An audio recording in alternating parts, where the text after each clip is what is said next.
Stories Philippines Podcast.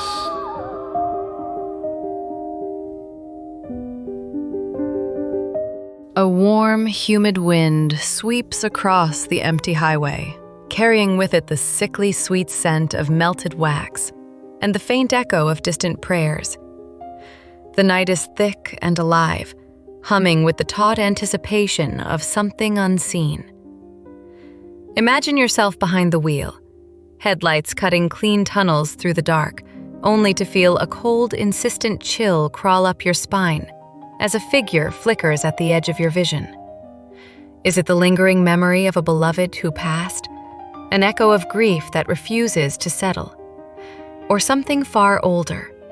Something hungry and patient, wandering the open road when the veil between worlds grows thin and porous. Each November, as families gather to remember, light candles, and honor the dead, the highways become more than simple routes home. They transform into liminal corridors where the living and the departed brush against one another in brief, uncanny, unforgettable moments. It is in these quiet, shadowed hours, when the noise of daily life recedes and the road stretches out before you like a ribbon of possibility, that the stories begin to unfurl. Stories of lost travelers and spectral hitchhikers, of soft voices whispering from the shoulder of the road, and of rituals passed down through generations that promise to keep fear at bay. What is it exactly about this particular time of year that seems to pry open the door between the worlds? What compels spirits to rise from their resting places and walk beside us for a night or two, appearing at an intersection, waiting at the edge of a barangay, or vanishing into the headlights like smoke? I am Jessica, and you are listening to Stories Philippines Podcast. This is Season 4, Episode 5, All Souls on the Highway, The Rituals and Ghosts of Undas.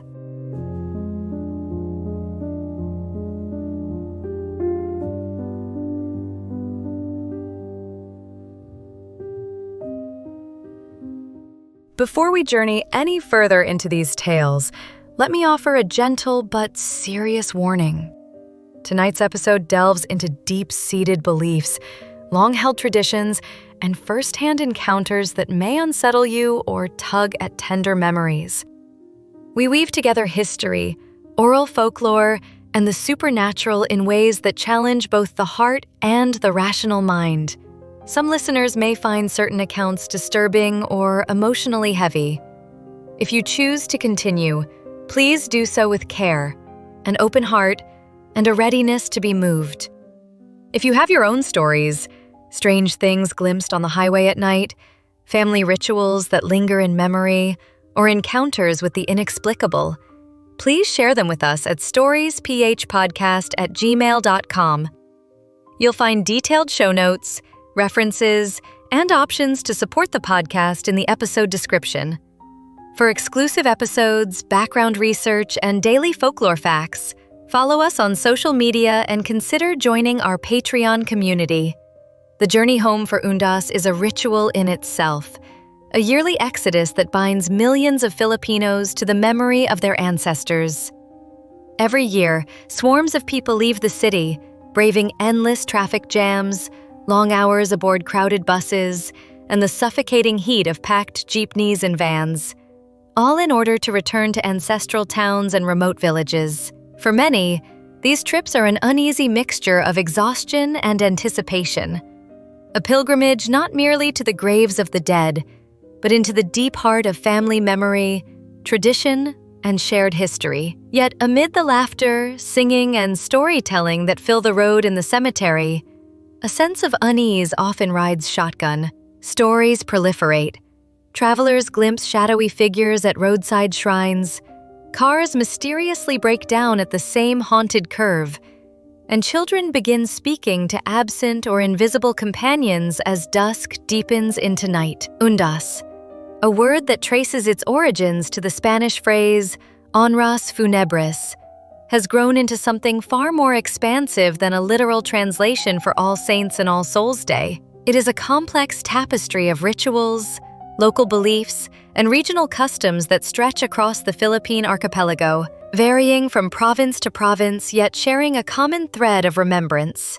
In the cool mountain town of Sagada, for example, the Panagapoy transforms the cemetery into a field of flickering light and warmth. Families gather to burn blessed wood atop the graves of their ancestors, and the flames glow and dance against the swirling mist as prayers and memories are offered. The scene becomes a solemn, intimate homecoming, an emotional blending of Christian Mass and older rites of gratitude for the harvest and the land. The ceremony is not staged for tourists. It is meant for the living and the dead to share a quiet moment of communion before the long journey home resumes and the cold, inevitable return from the mountains drives everyone back to their daily lives.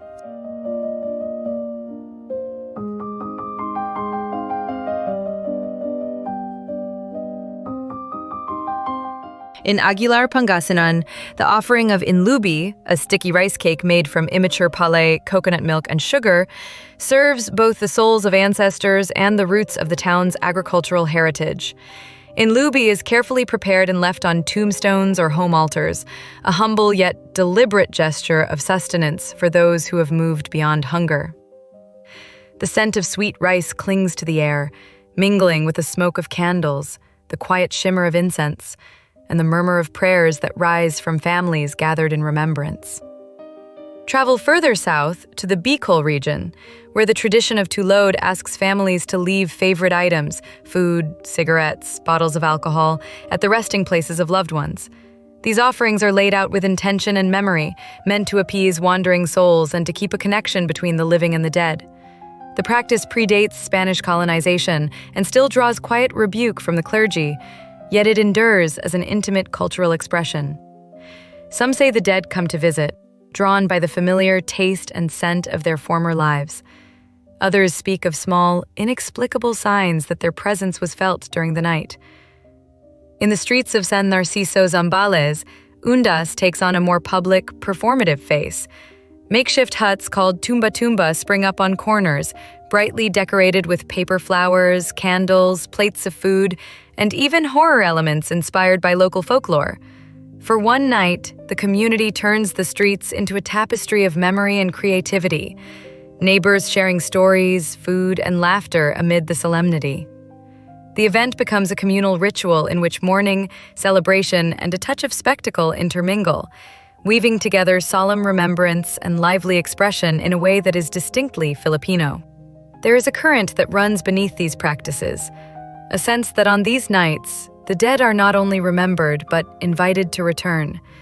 Some families spread ashes on their doorsteps, hoping to catch the footprints of visiting spirits. Others leave food at the altar or on the dining table, rising early in the morning to see if the departed have taken their share. In Bohol, the kalag-kalag blurs the line between the sacred and the festive, with prayers, feasting, and even mischievous boys placing obstacles on roads to slow travelers. It is believed that on these nights, the souls in purgatory are released to visit their families, and the prayers offered must be long and heartfelt, naming each ancestor, each friend, each neighbor lost to time.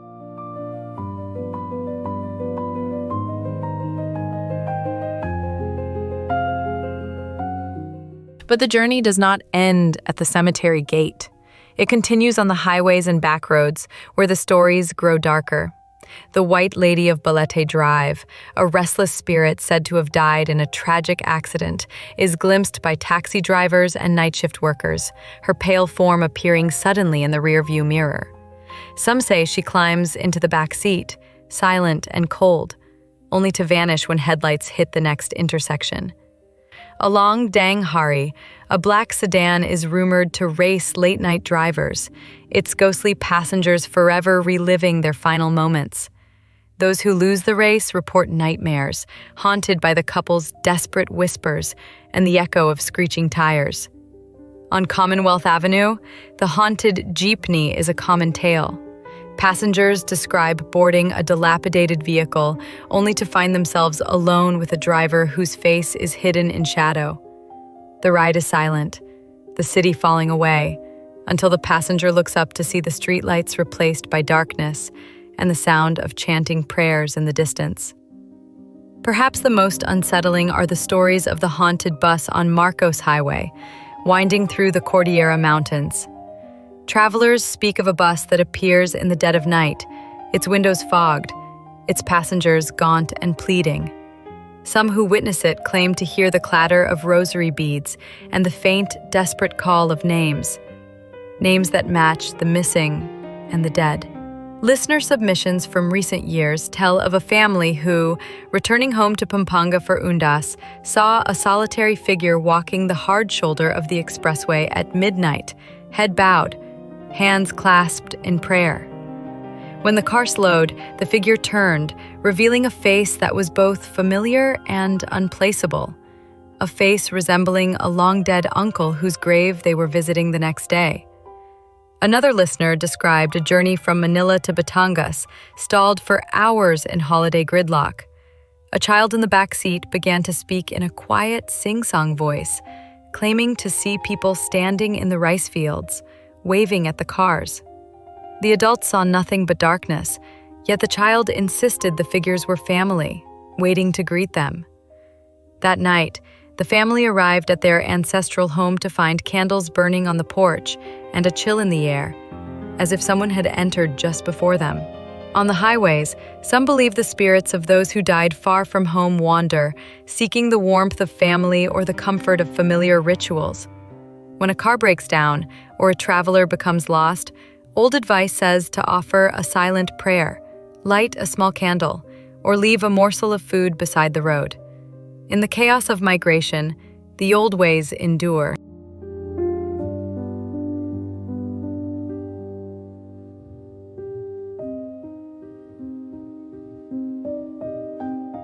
It is not only on the roads that the supernatural makes itself known.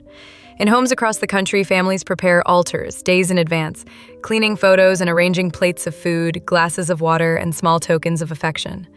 The prayers begin at dusk, the rosary winding through generations, each bead a memory, each name a promise not to forget. Some families believe that the souls of their ancestors visit the home during these nights, sitting quietly at the table, listening to laughter and song.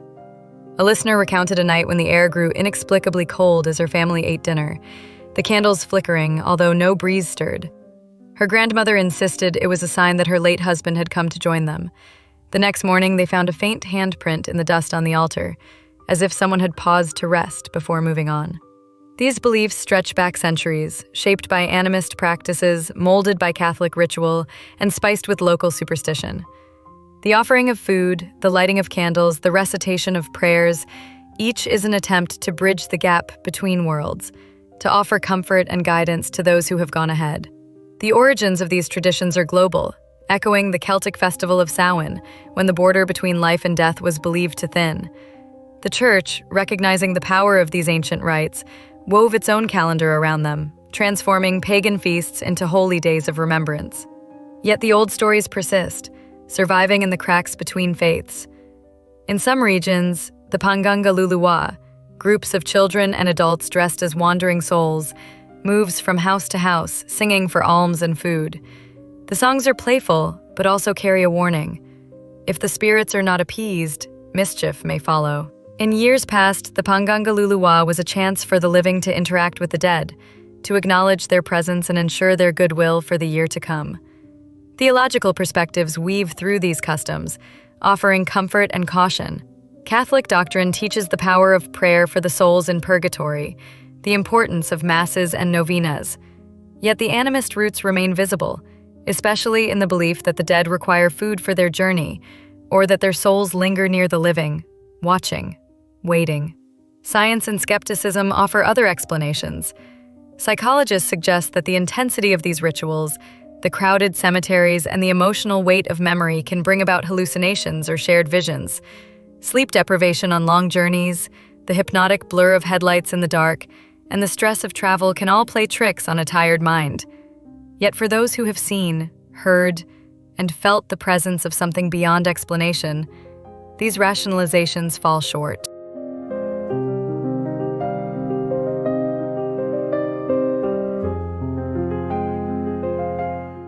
Still, the stories persist.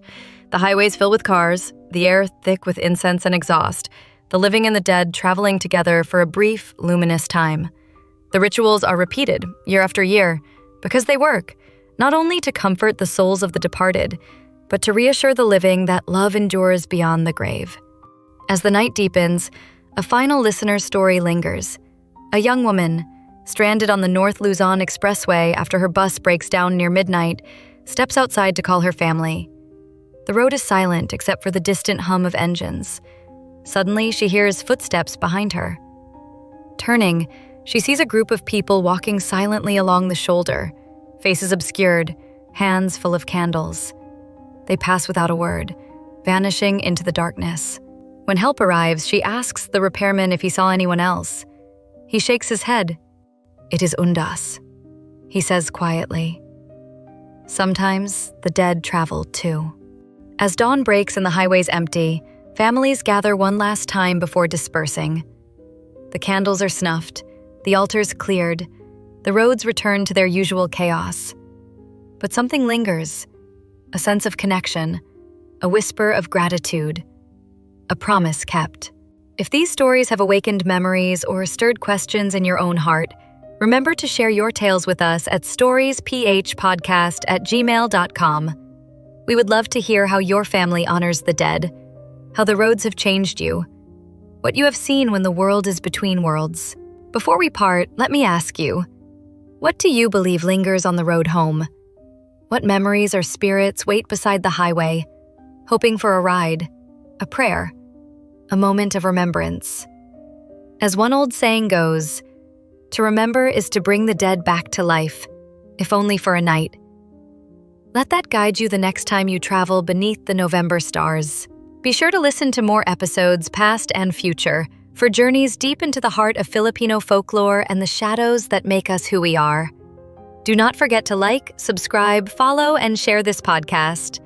Support the podcast financially in ways you can find in the show notes. Thank you for tuning in, and may your journey, wherever it leads, be safe, blessed, and free from unwanted passengers.